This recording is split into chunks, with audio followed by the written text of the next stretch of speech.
Man, the cope coming out of the Bill Burr and Whitney Cummings camp is, hey buddy, is profound. I mean, the lack of self-awareness, the lack of good faith arguments being made. Stop nipping me, bud. Is absurd. I mean, I don't know how these people should have competed at the Olympics for the ability to do these mental gymnastics. Like this is preposterous levels of cope and justification. When you reflect on history, you sometimes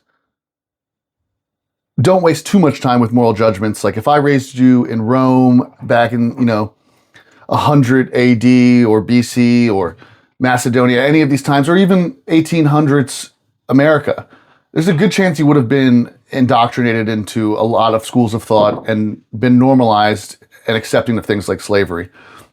But as a society, when we progress, we can reflect on these moments and say, oh, what a hideous blot this was. What an absolutely immoral subjugation of the human condition.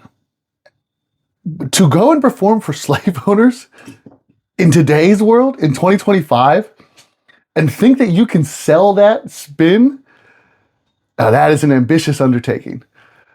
It is such a bummer to have Bill Burr and Chappelle and them be delegitimized, because now when they speak out going forward, no one wants to hear what they have to say. No one's going to give a shit. And it'll be too easy to swipe them to the side and be like, well, it's going to be hard to take this lesson from you given what you just did and said. And Whitney Cummings and them calling people racist when in a weird way, they're kind of racist because it seems like they don't care about brown slaves or Arab slaves or whatever term you want to use. I mean, Bill Burr has done bits on like the racist South and mocked slave owners of the past and some bits he's done.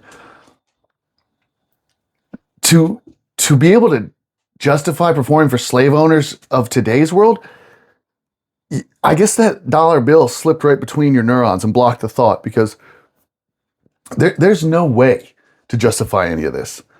I watched some of Whitney Cummings' latest episodes just to see what she had to say. Man, dude, that girl is not funny at all.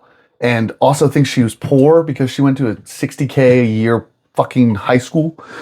I don't know what planet these people live on, but it's not Earth. This is a big bummer. This is a shame. This is unfortunate, to say the very least.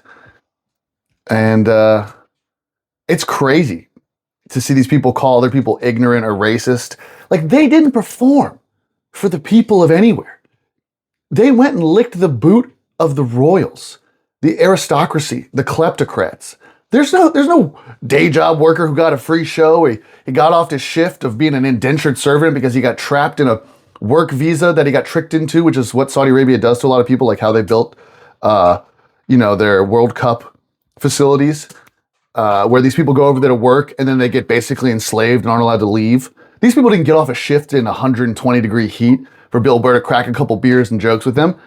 They went before the richest people on earth and are acting like they brought the power to the people, or that they're opening up the doors to free speech, when Saudi Arabia has journalists and comedians in jail for the most minor of infractions. They wouldn't even be infractions in our country or many others.